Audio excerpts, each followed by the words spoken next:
Hi, welcome to HardReset.Info. Now I'm going to show you how to disable controllers on your HTC Vive headset.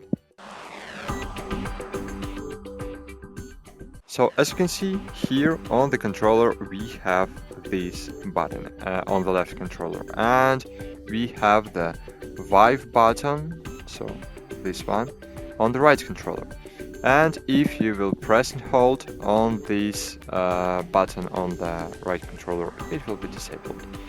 And if you will press this button, so this button on the left controller, it will be disabled too.